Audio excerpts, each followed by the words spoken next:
Hello mayam kuirabay matungda ngasidi phanek phiduk ka sele samaina phanek ka adoidi phiduk ka samaina matching one in tabase akhak kuire aidi dum kari haidoi no khangde ado ma kuirabay matungda se lawina wakhal ga se aidi ino khatle hai samaina matching ga se kuirabay matungda set padugane danga si se manoi da akhoi gi itei hanoi da khoi sagai gi lai le ba du khuram jacket tawini sina mamina moida puna baga doi lai heru kari kra tor mina semaga pirini moida puna bagi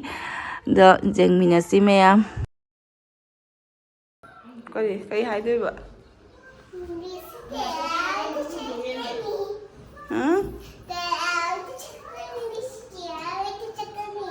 makok te hairo na hello me ande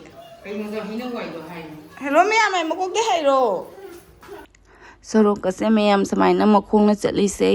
tha February da last chaki ko February gi date 14 13 doi da dui matung da ngasi chali ni kuire matung da sorok ka se chatpa se wakhale nungai ne video se dum lawini duga khoina halak padane chiche su la ame to go puraga do ni se kuina unaru da bagi nusinari ni ani se ara doi dia mu tespur da santhoi puja khara ga thoi bija mu doi dia Karino sina maya sa unsan ngam data bisya.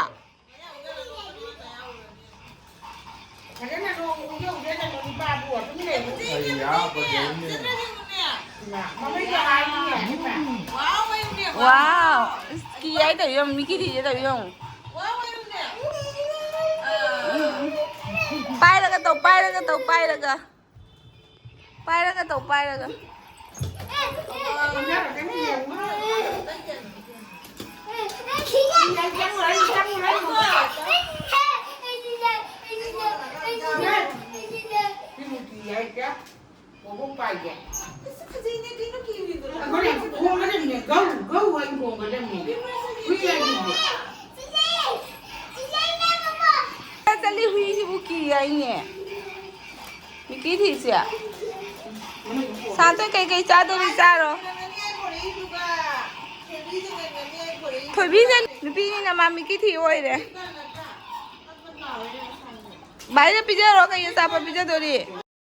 Angang guys mayam to yung ani se doctor sari ni mana patient sari ni to ni ani se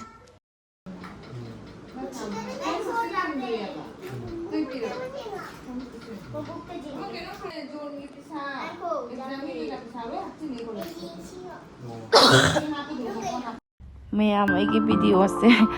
kona machin manau sauraga jengaga memory hoijana baina dum lauri ni mobani sanari se mobani udringai daina hunan dum lawi ni ba en kona ka mobani na saura uraga sinungsi doini pinga gi memory ni aina ne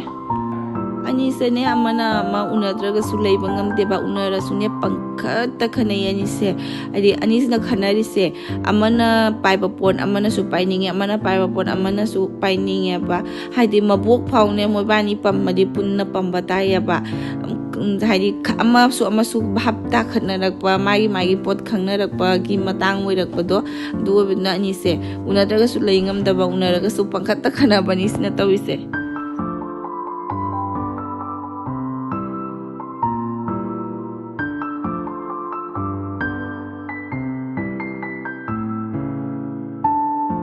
do mayam cha baloraga chaka cha loraga iga chiche ga se mapan ga thok ta base kui le ba kwa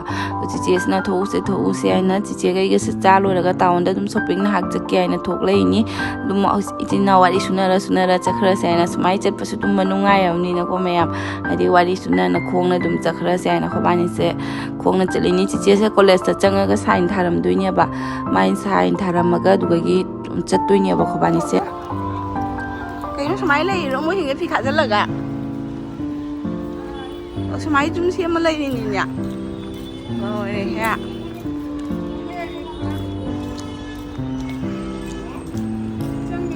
mayam ase Cachar college ni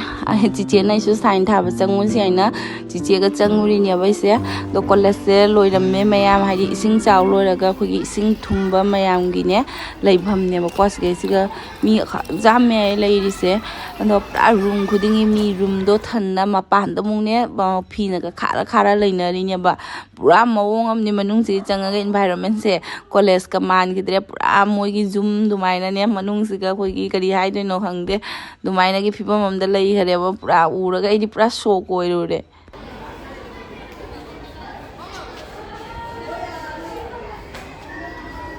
ꯑꯣꯟꯈꯔꯦꯅꯦ ꯒꯥꯔꯗꯦꯟꯁꯦ ꯑꯉꯥꯡ ꯁꯥꯟꯅꯐꯝ ꯑꯣꯏꯔꯝꯃꯣ boundary ꯈꯥꯔꯤꯒꯁꯦ ꯖꯨꯂꯥ ꯑꯣꯏꯈꯔꯦ ꯃꯣꯏꯒꯤ ꯄꯨꯔꯥ ꯑꯗꯨꯅꯤꯅꯦ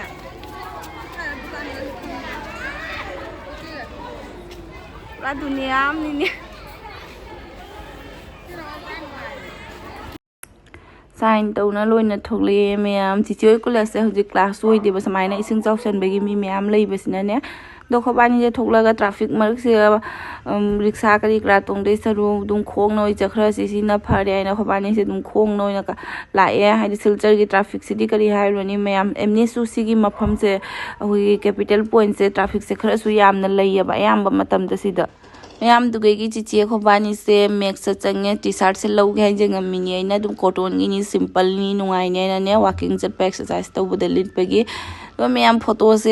ꯑꯗꯨꯝ ꯑꯩꯅ ꯃꯤꯡꯖꯦꯜ ꯃꯃꯥꯡꯁꯤꯗ ꯁꯨꯃꯥꯏꯅꯒ ꯐꯣꯇꯣꯒ ꯂꯧꯗꯕꯁꯦ ꯈꯔ ꯀꯨꯏꯔꯦꯕ ꯑꯩ ꯃꯣꯜꯁꯦ ꯆꯪꯃꯟꯗꯅꯅꯦ ꯃꯣꯜꯁꯦ ꯇꯧꯔꯒꯅꯦ ꯑꯔꯤꯡ ꯑꯔꯥꯡꯒ ꯆꯨꯔꯦ ꯈꯪꯕ꯭ꯔꯥ ꯃꯌꯥꯝ ꯏꯁꯥꯁꯦ ꯑꯗꯨꯒ ꯆꯤꯆꯦ ꯈ꯭ꯋꯥꯟꯁꯦ ꯂꯣꯏꯔꯒ ꯖꯨꯗꯤꯑꯣꯗ ꯑꯃꯨꯛ ꯆꯪꯉꯦ ꯖꯨꯗꯤꯑꯣꯗ ꯂꯩꯍꯧꯕ ꯃꯤꯒꯤ ꯚꯤꯔꯁꯤꯗꯤ ꯃꯌꯥꯝ ꯂꯣꯏꯔꯦꯅ ꯑꯩꯁꯦ ꯇ꯭ꯔꯥꯌꯦꯜ ꯔꯨꯝ ꯃꯃꯥꯡꯗ ꯂꯦꯞꯄꯤꯅꯤ ꯆꯤꯆꯦ ꯉꯥꯏꯔꯤꯅꯦꯕꯀꯣ ꯆꯤꯆꯦꯗ ꯇ꯭ꯔꯥꯏ ꯇꯧꯕ ꯆꯪꯈꯤꯑꯕ ꯐꯤ ꯗꯨꯔꯒꯥ ꯄꯨꯖꯥ ꯑꯗꯨꯃꯥꯏꯅ ꯃꯤ ꯇꯤꯜꯍꯧꯔꯤꯕ ꯃꯌꯥꯝ ꯑꯩ ꯁꯤꯜꯆꯔꯗ ꯂꯥꯛꯄꯗꯒꯤ ꯑꯍꯥꯟꯕ ꯆꯪꯉꯤꯅꯦꯕ ꯖꯨꯗꯤꯑꯣꯁꯦ ꯑꯃꯨꯛꯐꯥꯎ ꯆꯪꯗ꯭ꯔꯤꯑꯕꯀꯣ ꯁꯤ ꯂꯥꯛꯄꯗꯒꯤ ꯑꯩꯁꯦ ꯅꯥꯕ ꯍꯧꯔꯛꯏꯅꯦꯕ ꯁꯤꯗ ꯆꯪꯒꯦ ꯈꯜꯂꯝꯕꯗꯩ ꯑꯗꯨꯝ ꯑꯗꯨꯒ ꯍꯜꯂꯛꯑꯦ ꯃꯌꯥꯝ ꯍꯜꯂꯛꯄꯗ ꯆꯤꯆꯦꯁꯦ ꯏꯕꯥꯏꯁꯨ ꯂꯥꯛꯑꯦꯕꯀꯣ ꯑꯗꯣ ꯆꯤꯆꯦ ꯑꯩꯈꯣꯏꯕꯥꯅꯤꯅ ꯂꯥꯛꯄꯗ ꯁꯤꯡꯖꯨ ꯂꯩꯔꯛꯑꯦ ꯁꯤꯡꯖꯨ ꯂꯩꯔꯒ ꯆꯥ ꯂꯣꯜꯂꯒ ꯁꯤꯡꯖꯨꯁꯤꯒ ꯊꯛꯀꯦ ꯇꯧꯔꯤꯅꯤ ꯁꯣꯝꯗꯅ ꯆꯥ ꯊꯥꯒꯠꯂꯦ ꯑꯗꯨꯒ ꯃꯌꯥꯝ ꯁꯤꯡꯖꯨꯁꯦ ꯃꯣꯏ ꯃꯤꯃꯤ ꯍꯥꯄꯛꯇꯦꯕ ꯃꯤꯃꯤꯁꯤꯃꯨꯛ ꯑꯩꯅ ꯂꯩꯔꯛꯑꯦ ꯈꯔ ꯑꯗꯨꯒ ꯃꯤꯃꯤꯁꯦ ꯍꯥꯞꯆꯟꯒꯦ ꯇꯧꯔꯤꯅꯤ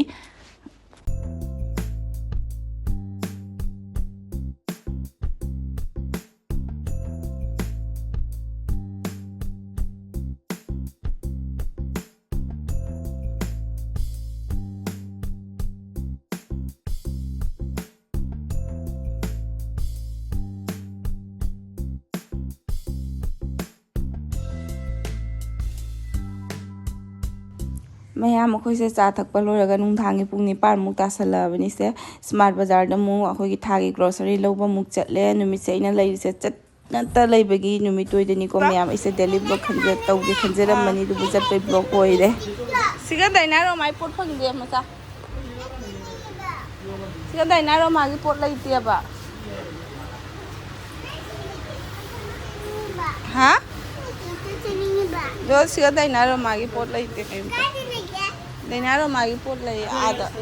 ꯆꯠꯂꯨ ꯆꯣ ꯂꯧꯔꯒ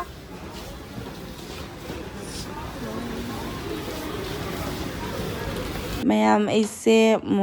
ꯀꯩꯅꯣ ꯁ꯭ꯃꯥꯔꯠ ꯕꯖꯥꯔꯗꯒꯤ ꯊꯣꯛꯂꯛꯑꯒꯅꯦ ꯁ꯭ꯃꯥꯔꯠ ꯕꯖꯥꯔꯁꯤꯒ ꯍꯦꯛ ꯊꯪꯅꯅꯅꯦ ꯃꯥꯔꯋꯥꯔꯤꯒꯤ ꯁ꯭ꯇ꯭ꯔꯤꯠ ꯗꯨꯀꯥꯟ ꯑꯃꯈꯛ ꯂꯩꯌꯦꯕꯀꯣ ꯃꯌꯥꯝꯁꯤꯒ ꯗꯍꯤ ꯄꯨꯁꯀꯥ ꯐꯪꯉꯦꯕ ꯗꯍꯤ ꯄꯨꯁꯀꯥꯁꯦ ꯌꯥꯝ ꯁꯥꯊꯤꯅ ꯍꯥꯎꯋꯦꯕ ꯃꯥꯒꯤꯁꯦ ꯑꯗꯨꯗꯤ ꯃꯥꯏ ꯗꯍꯤ ꯄꯨꯁꯀꯥꯁꯦ ꯆꯥꯒꯦ ꯑꯩꯅ ꯆꯪꯉꯤꯅꯤ ꯑꯩ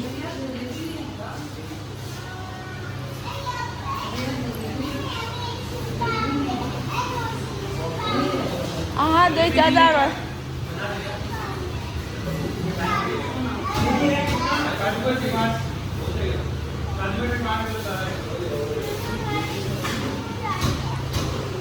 ꯁꯤꯗ ꯂꯩꯔꯦ ꯃꯌꯥꯝ ꯑꯩꯒꯤ ꯗꯍꯤ ꯄꯨꯁꯀꯥꯗꯣ ꯀꯨꯏꯔ ꯃꯇꯨꯡꯗ ꯆꯥꯔꯕꯅꯤꯅ ꯍꯥꯎꯁꯨ ꯌꯥꯝ ꯍꯥꯎꯈꯔꯦ ꯑꯗꯨꯒ ꯃꯌꯥꯝ ꯗꯤꯌꯥꯁꯤꯅ ꯀꯥꯖꯨ ꯕꯔꯐꯤ ꯑꯣꯏꯅ ꯄꯤꯖꯔꯦ ꯃꯥꯁꯤ ꯆꯥꯅꯤꯡꯉꯦ ꯍꯥꯏꯅ ꯑꯗꯨꯒ ꯑꯩ ꯍꯁꯕꯦꯟꯅ ꯃꯥ ꯃꯣꯃꯣ ꯆꯥꯅꯤ ꯍꯥꯏꯅ ꯃꯥ ꯃꯣꯃꯣ ꯑꯣꯔꯗꯔ ꯇꯧꯅ ꯃꯣꯃꯣ ꯂꯧꯔꯤ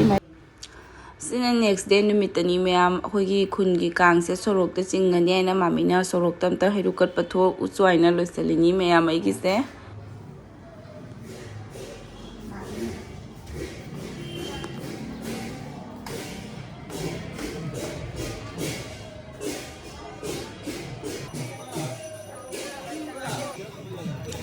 ꯗꯤꯌꯥꯒꯤ ꯐꯥꯔꯁ ꯇꯥꯏꯝꯅꯤ ꯁꯤꯒꯤ ꯀꯥꯡ ꯆꯤꯡꯕꯁꯦ ꯃꯥ ꯑꯍꯥꯟꯕ ꯎꯔꯤꯅꯦꯕ ꯃꯥꯗꯤ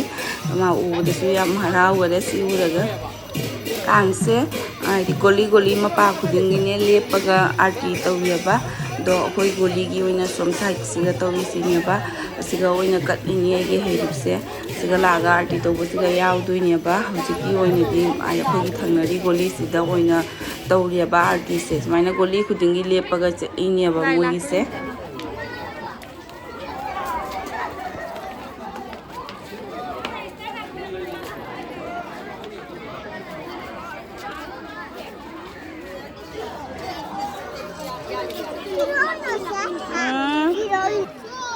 Bố mà làm cái papa mà làm cái papa rồi.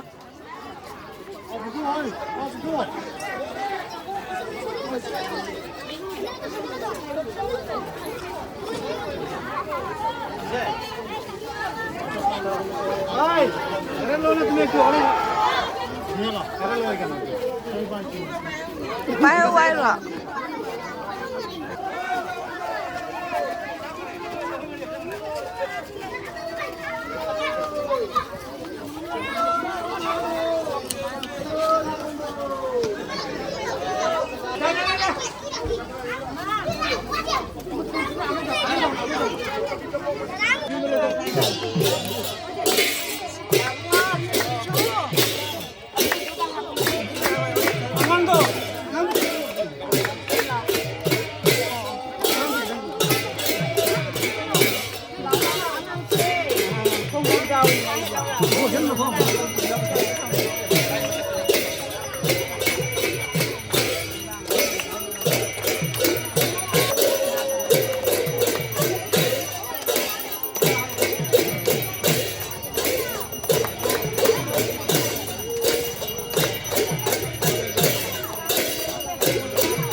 Ayo, siapa?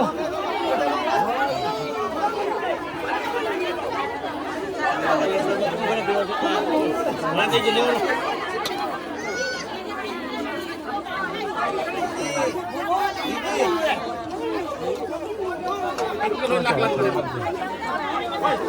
berapa kali ni?